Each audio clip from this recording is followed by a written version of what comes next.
Oui, bonjour Jean-François, je suis Philippe Maugiron. Merci beaucoup Jean-François de nous avoir proposé avec le docteur Patrick Le Cardinal de participer à ce MOOC international. Je suis très heureux de l'animer avec Patrick. C'est lui qui est revenu de Québec avec le projet des médiateurs de santé pair en 2006 alors qu'il travaillait pour le CCOMS. Sans Patrick et ensuite l'adhésion de l'équipe du CCOMS, je ne serais pas avec vous aujourd'hui car il n'y aurait pas de père aidant professionnel en France. En 2012, j'ai suivi la première promotion des médiateurs de santé pair. Je suis père aidant professionnel spécialisé en santé mentale. Je travaille à l'hôpital Sainte-Anne de Paris, dans un hôpital de jour qui est aussi un centre de réhabilitation psychosociale. Depuis 2018, je suis également à temps partiel le coordonnateur pédagogique de la licence en sciences sanitaires et sociales, mention médiateur de santé pair de l'université Paris-Cité-Sorbonne. C'est en tant que président cofondateur de l'Association francophone des médiateurs de santé pair, l'AFMSP, que je m'exprimerai aujourd'hui. Bonjour, Patrick Le Cardinal, je suis médecin psychiatre à Chambéry, dans les Alpes, et je coordonne une équipe de soutien pour le logement orienté rétablissement. Et j'ai eu la chance de découvrir les pères aidants au Québec en 2006, suite au témoignage de Monsieur Roy Muise. Et j'ai proposé au Centre collaborateur français de l'OMS de lancer une recherche-action afin d'aller visiter les différentes expériences internationales d'embauche de pères aidants pour adapter un modèle qui puisse correspondre au contexte culturel et politique de la France. Et donc, 6 ans après le lancement de cette recherche, nous avons pu démarrer une première promotion en 2012 sous la forme d'un diplôme universitaire dont Philippe Maugiron a fait partie, qui était une promotion de 29 personnes. Et 5 ans après, une deuxième promotion a pu démarrer sous la forme d'un diplôme un peu plus élevé, une licence professionnelle, et que Philippe accompagne actuellement sur l'université Paris 13.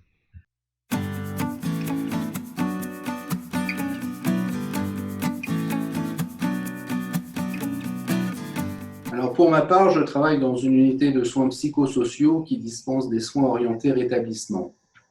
Je suis intégré au sein d'une équipe pluriprofessionnelle dans laquelle il y a des infirmiers, ergothérapeutes, neuropsychologues, médecins, ce qui favorise la diversité des éclairages dans la compréhension des demandes des usagers.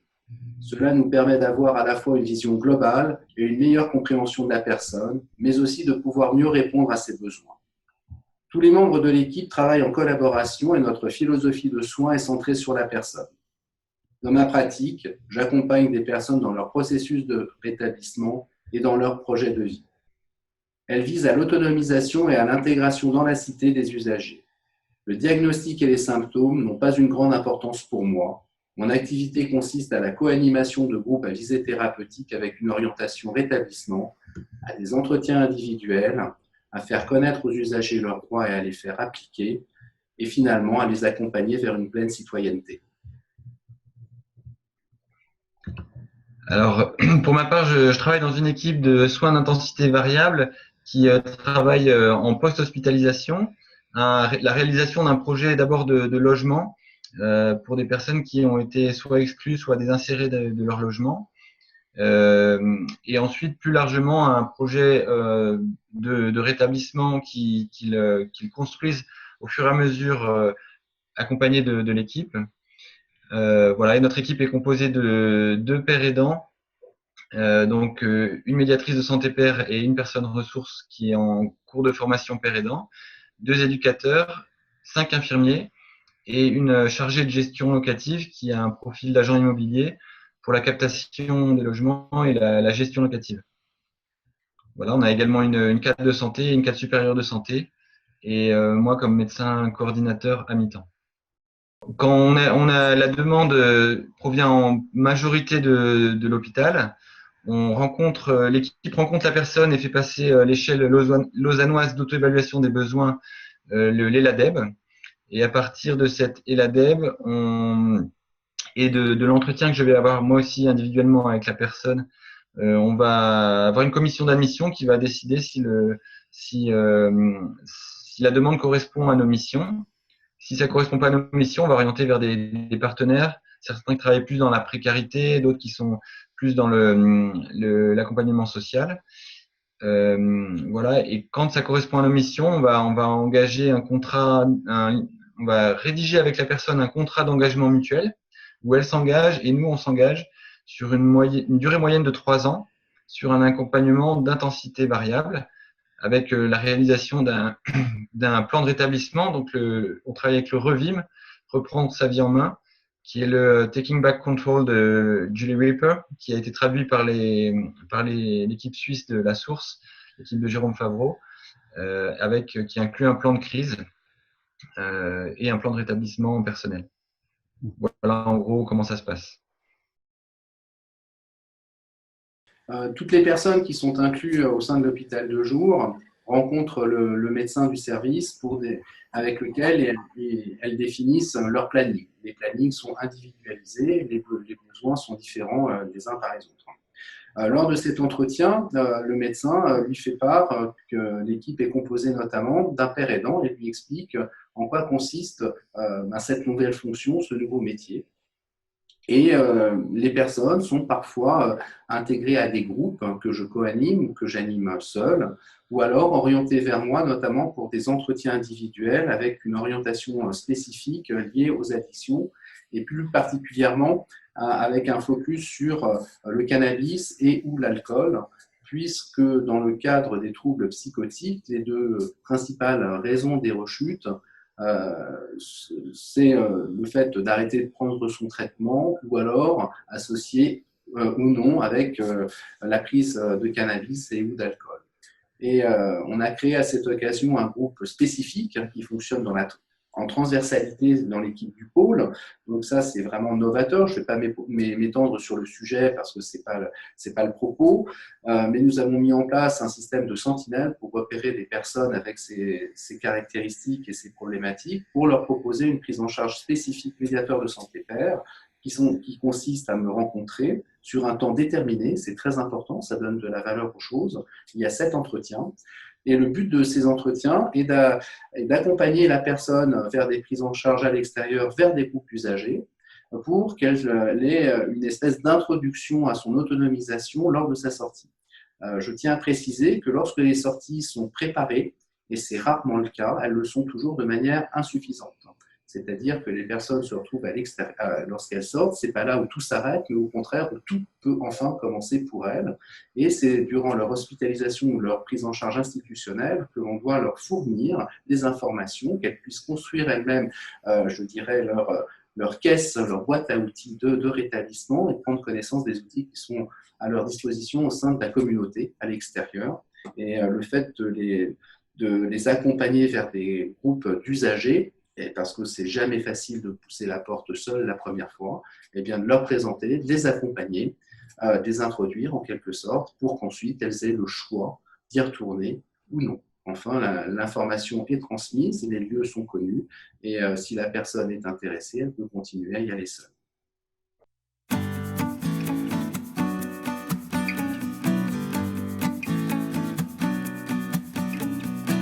Alors, pour répondre à cette question, nous devons nous interroger sur les formations existantes. À ce jour, en France, nous parlons de pérédance professionnelle au pluriel en santé mentale. Elles évoluent notamment par le biais des formations qui sont dispensées. En dehors de quelques exceptions, cela est nécessaire pour avoir accès à des emplois en milieu ordinaire au sein de la fonction publique et surtout à la reconnaissance d'un statut professionnel. Nous avons besoin de pouvoir justifier des savoirs et des compétences comme tout autre professionnel. C'est une règle à laquelle tous les professionnels sont soumis et nous ne pouvons pas la changer. Il existe 2 familles de formations. Les formations universitaires et les autres dont les contenus et les objectifs pédagogiques ne sont pas définis ou moins définis. Parmi les formations universitaires, la première est celle des médiateurs de santé pair dont nous avons parlé et qui fut initiée par le CCOMS en 2012. Depuis 2012, nos observations et nos analyses nous confortent dans l'obligation de se former pour intégrer les équipes qui travaillent dans les champs sanitaires, médico-sociaux et sociaux. Cette formation est portée depuis 2018 par l'Université de Paris 13. C'est une formation au grade de licence. L'avantage de ce modèle est double. C'est une formation diplômante reconnue qui est au même niveau que la formation reçue par les infirmières, Bac+3, et qui donne accès à un emploi avec un contrat de travail. Ce dernier point est fondamental car il est plus simple de créer des formations que de trouver un emploi. Cela facilite aussi l'intégration au sein des équipes. En effet, dans les représentations, être formé au grade de licence favorise la reconnaissance de savoir mais aussi de compétences. J'insiste sur le fait que c'est la seule formation qui permet de signer un contrat de travail dès le début de la formation. Sans contrat de travail, il n'y a pas de professionnel. Il existe une autre formation sous la forme d'une attestation qui est portée par l'Association francophone de remédiation cognitive du Centre ressources de réhabilitation psychosociale de Lyon. C'est une formation de personnes ressources en santé mentale. Deux formations qui seraient dispensées par des GEM sont en préparation. Il s'agirait de mettre à disposition dans des services, de manière ponctuelle, un peu comme des intérimaires, des personnes qui seraient formées par des associations et qui seraient les donneurs d'ordre des missions. Dans la feuille de route Santé mentale et psychiatrie, la ministre de la Santé, Agnès Buzyn, encourage dans son action 34 à améliorer les dispositifs, actions et interventions par les pairs visant à l'inclusion des personnes dans la cité. Il est écrit « Le rétablissement et l'implication des personnes ayant des troubles psychiques sévères et persistants dans l'élaboration et le suivi de leurs projets de vie et parcours de santé sont au cœur de la psychiatrie et de la santé mentale et vise une meilleure inclusion sociale et citoyenne de ces personnes. La pérédance est l'un des facteurs reconnus du rétablissement. Il est ainsi important de permettre à un plus grand nombre de personnes de bénéficier d'un appui par leur père ou d'être pères eux-mêmes. Il faut explorer des modalités de déploiement de médiateurs pairs adaptés au champ médico-social. Aujourd'hui, le politique soutient la pérédance ainsi que l'accès à la pleine citoyenneté des personnes concernées. C'est un bon début. Il y a tant à faire sur le droit de vote et la parentalité, par exemple.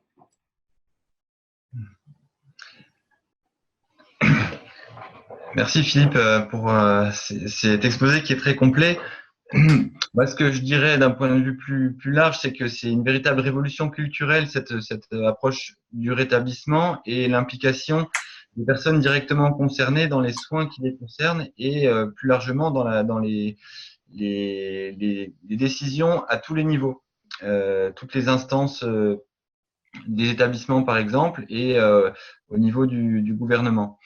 Il y a une date qui a été importante, c'est la date de 2002 où le docteur Roland a fait entrer au niveau du ministère de la Santé les associations d'usagers, donc la FNAPSI et l'UNAFAM, les associations de familles, ce qui a débouché à la loi sur les droits des usagers en 2002, et puis en 2005 à une loi qui donnait l'accès à des financements directs aux groupes d'entraide mutuelle, sur le modèle québécois des groupes d'entraide, pour 300 GEM à l'époque en France, ce qui était une première européenne d'avoir des financements directs pérennes inscrits dans la loi.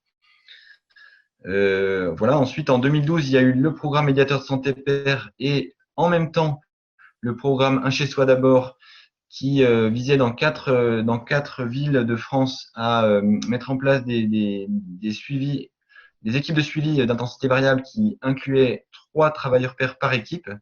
Donc ça faisait 12 travailleurs pairs embauchés simultanément en même temps en 2012, en plus des 29 médiateurs de santé pair qui étaient également embauchés et formés en cours d'emploi. Donc d'un seul coup, ça faisait 41 pères aidants qui arrivaient sur le marché du travail en même temps en France. Donc ça a été une véritable bombe, on va dire, qui a fait sursauter les syndicats, à la fois syndicats infirmiers et syndicats de psychiatres, qui se sont sentis complètement en danger, remis en question, avec l'idée que peut-être les pères aidants allaient venir remplacer surtout les infirmiers dans leur fonction, donc beaucoup de peur qui arrivait à ce moment-là. Il faut dire que culturellement, la France est très marquée par le cartésianisme, donc une façon de penser qui est la façon de penser biomédicale, avec Claude Bernard, qui est l'inventeur de la médecine clinique fondée sur les preuves. et que c'est très compliqué pour un Français de pouvoir admettre qu'un savoir expérientiel qui est par définition empirique, singulier et individuel, va pouvoir amener une connaissance qui va pouvoir être validée à la fois de façon universitaire et intégrée de façon systématique dans les équipes. Parce que cette connaissance, en fait, n'est pas dans la culture française automatiquement considérée comme une culture valide. Et là, il y a beaucoup de travail. Et c'est pour ça que je pense que le travail du CCOMS en mettant une forme d'exigence sur la formation pour aller jusqu'à une licence professionnelle qui a un niveau assez haut en France, puis c'est un niveau bac plus 3, si je ne me trompe pas. Donc c'est le même niveau en fait que les infirmières. Et une très très bonne chose puisque ça donne un statut en fait égal à une fonction qui est complètement différente puisqu'elle se fonde sur un savoir qui est à la base non pas universitaire mais expérientiel. Et c'est ça qui est le pied dans la porte, qui est extrêmement nouveau et qui va créer dans les années à venir une véritable révolution dans la façon d'aborder les soins, à mon avis.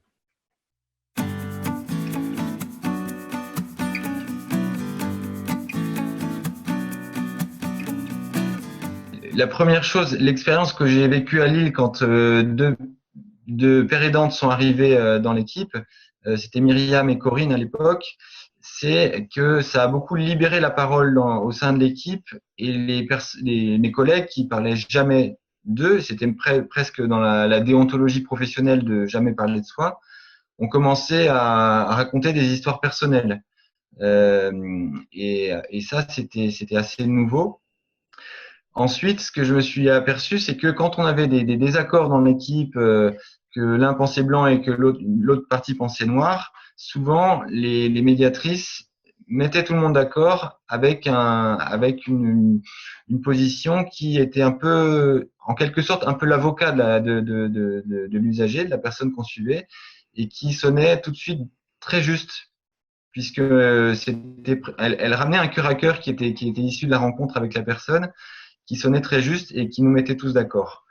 Donc ça, c'est quelque chose de extrêmement précieux qui m'a fait dire très vite que moi, je ne pourrais plus aujourd'hui exercer mon travail de psychiatre sans médiateur de santé père, sans travailler avec un père aidant, parce que sans avoir à côté de moi quelqu'un qui va c'est comme un aiguillon en fait qui nous réajuste et qui nous remet sur le droit chemin, parce qu'on a très très vite tendance en tant que soignant à projeter nos idées, nos réflexions qui vont déformer entre guillemets notre travail et qui vont faire qu'on va pas être exactement dans la juste ligne, qui est, comme le disait très bien Hélène Glover, qui est une père aidante australienne.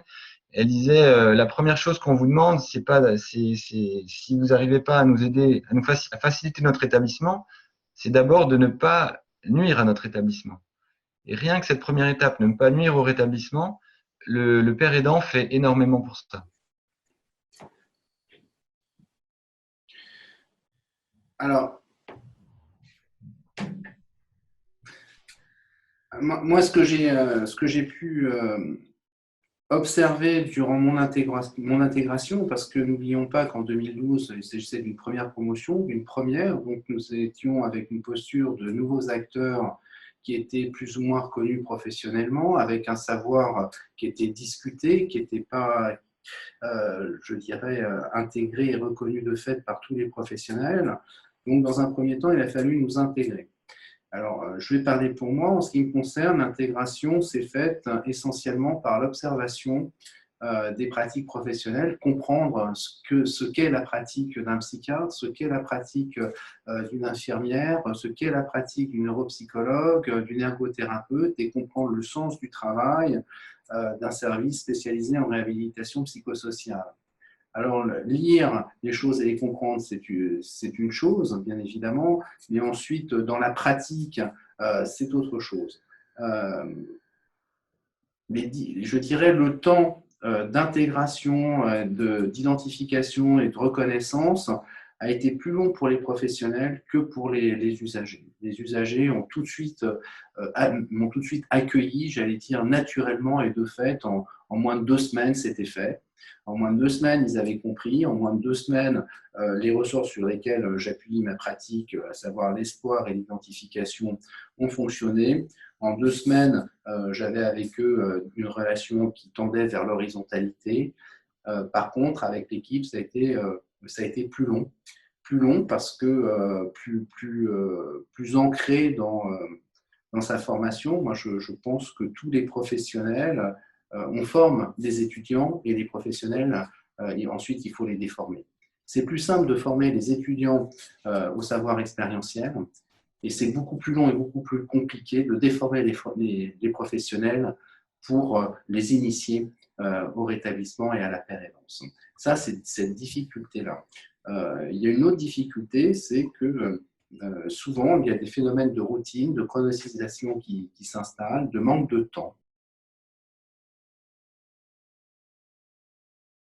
Le premier mot dont nous, les usagers, souffrons, c'est l'ignorance de la société au sens large, mais aussi des professionnels de la santé en ce qui concerne le rétablissement et la santé mentale. Donc, toute la difficulté, c'est que la rencontre des savoirs devienne opérante. C'est accueillir l'autre, accueillir l'inconnu. Pour moi, c'est un choix délibéré que je fais et c'est compliqué. Ça ne va pas de soi. Accueillir l'inconnu, ça fait peur par définition à tous. Et puis surtout, il y a autre chose que je voudrais dire par rapport à certains collègues de travail. Accepter un savoir qui ne leur aurait pas été enseigné durant leur formation et de surcroît qui leur serait inaccessible, ça a été un véritable processus de deuil pour certains. Ça a été très compliqué en tant que professionnel d'admettre qu'il y aurait une forme de savoir qui leur échapperait. Il y a quelque chose de cet ordre-là aussi qui s'est joué. Et la meilleure façon de distiller du savoir expérientiel, de lutter aussi contre la stigmatisation, c'est la rencontre. Rien n'est plus opérant que la rencontre entre un usager qui est formé, qui a un niveau de rétablissement suffisant et qui est capable, dans un esprit de co-construction, de partager avec des professionnels. Il faut laisser le temps pour que la rencontre, encore une fois, devienne opérante.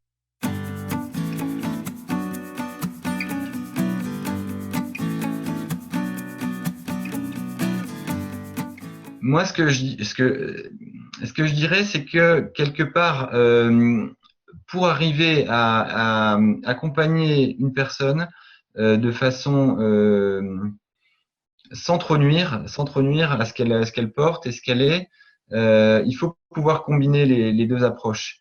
Tout simplement parce que la connaissance, en fait, elle est à la fois théorique et expérientielle et pas que pour les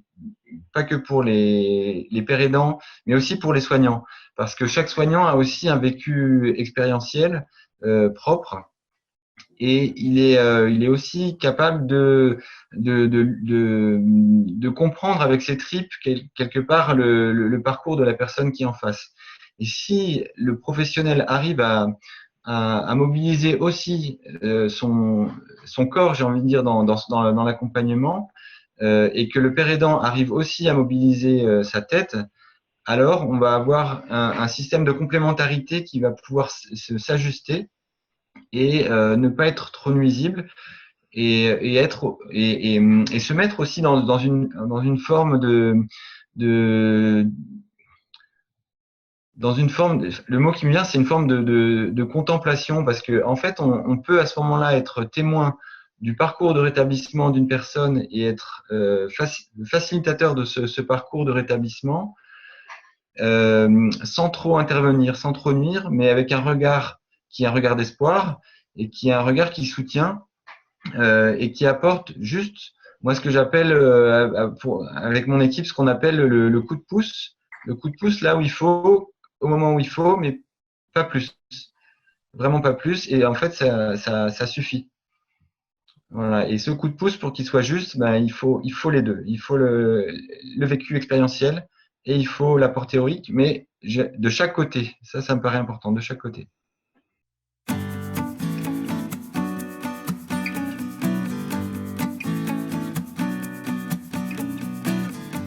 La première chose que j'ai constatée quand j'ai pu visiter des lieux où on était dans des approches orientées rétablissement, c'est que la norme était le rétablissement, les gens se rétablissaient très vite, et l'exception était la chronicité. Or, en France, la norme était la chronicité et l'exception était le rétablissement. Et encore, ceux qui se rétablissaient, on les voyait pas parce qu'ils filaient à grandes enjambées et surtout, ils voulaient plus jamais en parler et d'avoir de lien avec la psychiatrie. Donc, ce changement de regard, il ne peut advenir que par la rencontre de cas concrets et individuels qui montrent que c'est possible. Et c'est là où les pères aidants sont vraiment des preuves vivantes de rétablissement. Hein, c'est pas un article, c'est une preuve incarnée que le rétablissement est possible et que ce rétablissement, il est non seulement possible, mais contagieux. Et ça, c'est une chaîne d'espoir que rien ne va arrêter, à mon avis. Que rien ne pourra arrêter. Alors, l'espoir est un formidable sujet parce que dans mon parcours de rétablissement, je suis sorti de l'institution et c'est pas là, comme je l'ai dit, où tout s'arrête, mais là où tout peut enfin commencer. Et je suis sorti sans outils. Heureusement que j'avais pris connaissance d'associations d'usagers parce que pour moi, le passage au sein de l'institution a été nécessaire, mais n'a pas été suffisant. Et sans les associations d'usagers à l'extérieur, ben, je ne serais pas là parmi vous. C'est en fréquentant des associations d'usagers, en voyant des personnes avec la même problématique que moi, qui m'ont insufflé de l'espoir. Et l'espoir m'a permis d'avoir l'énergie, ça s'est transformé en une énergie, j'allais dire en une énergie créatrice, qui m'a permis d'intégrer mon processus de rétablissement et de transformation intérieure et extérieure. C'est une double transformation que d'être dans un processus de rétablissement. De l'énergie, j'en avais. J'avais beaucoup de volonté. Une volonté qui était mal orientée, une volonté déchaînée. Tant que je me suis appuyé sur cette énergie-là ou d'autres énergies dont je faisais mes usages, je n'ai jamais pu intégrer mon processus de rétablissement. C'est la rencontre avec l'espoir que m'ont insufflé mes pères que j'ai trouvé l'énergie créatrice qui m'a permis d'aller vers moi. Sans l'espoir, je crois qu'aujourd'hui, je serais en dehors de mon processus de rétablissement.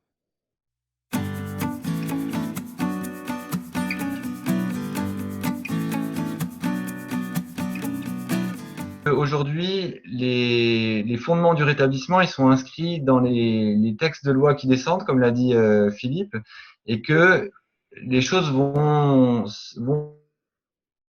être mises en application un peu partout, progressivement, mais vont être mises en application parce que on est entré dans l'ère de la mise en place du rétablissement en France, à mon avis, récemment, mais on est entré dans cette ère-là. Et du coup, moi, j'ai énormément d'espoir du